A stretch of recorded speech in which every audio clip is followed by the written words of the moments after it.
Meu nome é Ider Aragão de Melo, sou professor da disciplina de Propedêutica Médica 1, Departamento de Medicina, Campus São Cristóvão. Hoje vamos abordar um tema: documentos médicos. Essa aula é importante porque a partir de agora, enquanto estudantes de medicina e no futuro, enquanto médicos, vocês irão utilizar continuamente esses documentos. Vamos abordar o prontuário médico e vamos abordar o receituário médico. O prontuário médico ele é definido, segundo o Conselho Federal de Medicina, como um documento elaborado pelo profissional e é uma ferramenta fundamental para o seu trabalho. Nele constam, de forma organizada e concisa, todos os dados relativos ao paciente, como seu histórico familiar, anamnese, descrição e evolução de sintomas e exames, além das indicações de tratamento e prescrições. Feito no consultório ou hospital, o prontuário é composto de informações valiosas, tanto para o paciente como para o próprio médico. Seu principal objetivo é facilitar a assistência ao paciente. Também temos uma segunda norma para o prontuário médico, que está inserida dentro do Código de Ética Médica de 2010, que é a edição no momento em vigor. E lá é posto, no item documentos médicos, que é vedado ao médico, artigo 87, deixar de elaborar prontuário legível para cada paciente. No parágrafo 1º, está bem claro, o prontuário deve conter os dados clínicos necessários para a boa condução do caso, sendo preenchido em cada avaliação, em ordem cronológica, com data, hora, assinatura e número do registro do médico no Conselho Regional de Medicina. Essas duas normas, elas trazem para a gente o embasamento do que nós vamos fazer nas próximas aulas quando tratarmos de anamnese. Porque nesse processo da anamnese, nós iremos gerar o prontuário médico. Portanto, tanto a resolução anterior como o Código de Ética Médica nos trazem clareza quanto aos seguintes itens. Primeiro, o prontuário médico ele é obrigatório para cada paciente. Segundo, o prontuário tem que ser preenchido respeitando uma hierarquia de informações que devem constar obrigatoriamente, como uma identificação, a anamnese, com suas partes, conforme nós veremos no decorrer do curso, o exame físico, a anotação de resultados e as hipóteses diagnósticas. E, finalmente, dentro do próprio prontuário médico citado no Código de Ética Médica, o prontuário tem que ser escrito de forma legível. Portanto, o que se busca não é que o aluno de medicina ou o médico tenha uma letra bonita, mas sim que essa letra seja legível para que estes documentos possam ser acessados e não gerar dúvidas sobre o que efetivamente o médico quis dizer ao escrevê-los. A letra tem que ser legível, portanto, qualquer pessoa, ainda que leiga, deve ter a capacidade de leitura do documento. Pode ser que não entenda, dados os termos técnicos ali utilizados, mas a leitura ela vai ter que ser obrigatória. Apenas lembrando o detalhe, o prontuário médico não pertence ao médico, ele pertence ao paciente e está sob a guarda do médico ou da instituição onde ele foi gerado. Portanto, o paciente tem o direito pleno de solicitar o seu prontuário médico a qualquer momento e o médico responsável ou a estrutura responsável tem a obrigação ética de emitir, de dar uma cópia e emitir esse prontuário para o paciente solicitante. O prontuário médico, ele varia no seu formato a depender da instituição onde nós estejamos. Uma simples página de papel ofício em branco pode se tornar um prontuário médico. Não é o ideal, mas isso daí pode acontecer. Este documento deve constar um cabeçalho, onde ele identifica a instituição ou o médico responsável por sua realização, o nome do paciente, o registro do paciente, caso haja, a data e o texto. Este é um exemplo simples de um prontuário. Se eu pego uma página de papel ofício e coloco o nome do paciente, o registro, a data, a hora e elaboro a escrita, aquele documento pode ser entendido, a partir desse instante, como sendo o prontuário médico daquele paciente. Como é que nós preenchemos este documento? Então, colocamos o nome, colocamos o registro, caso haja, a data, e aqui nós escreveremos todo o corpo de texto que nos interessa. Nos ambulatórios do hospital universitário, que é onde nós teremos nossas práticas futuramente, e onde vocês passarão a ser trabalhados, não só pela disciplina de propedêutica médica, mas, a partir de agora, em todas as áreas de atuação da medicina,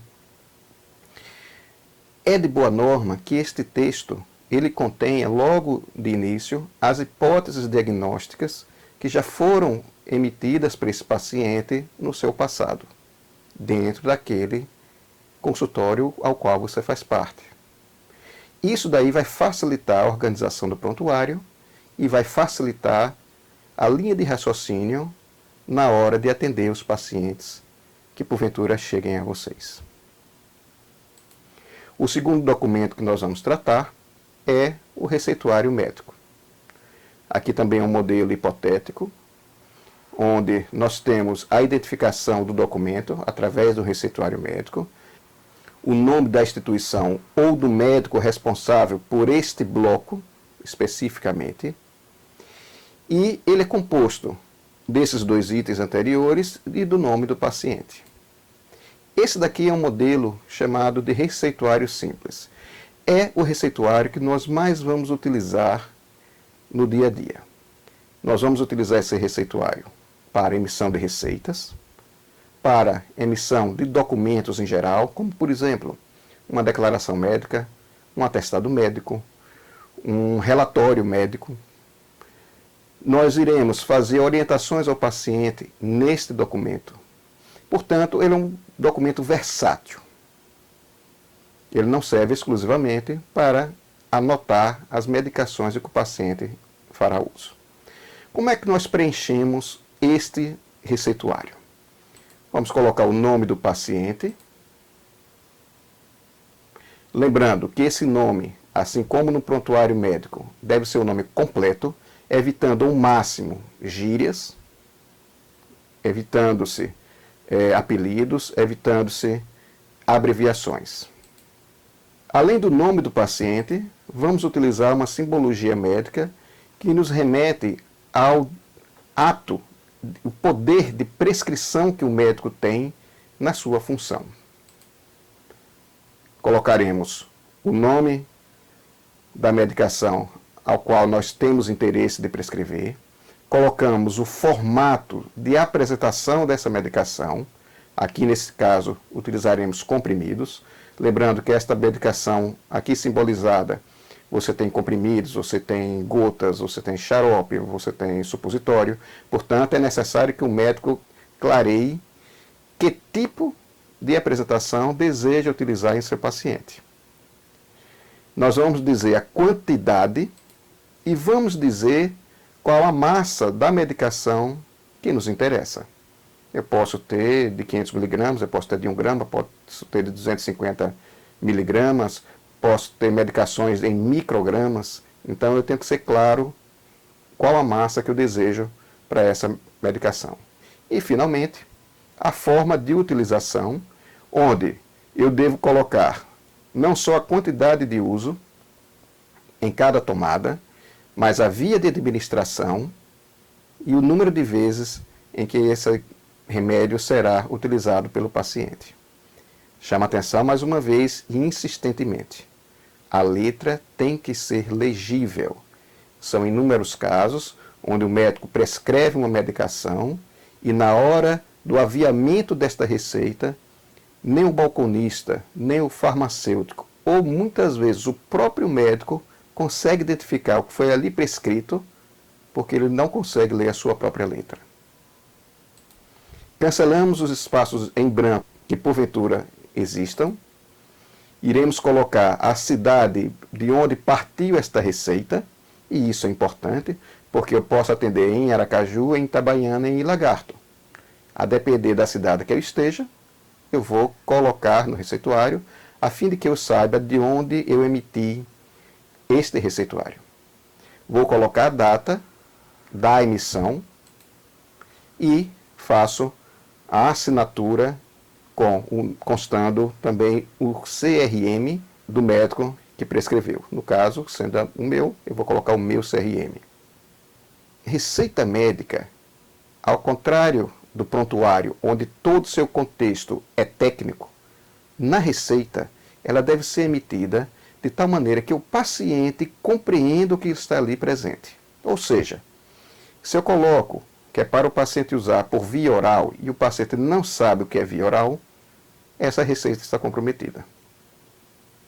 Se eu digo que é para untar o paciente em determinada área e o paciente não sabe o que é untar, essa receita não tem finalidade.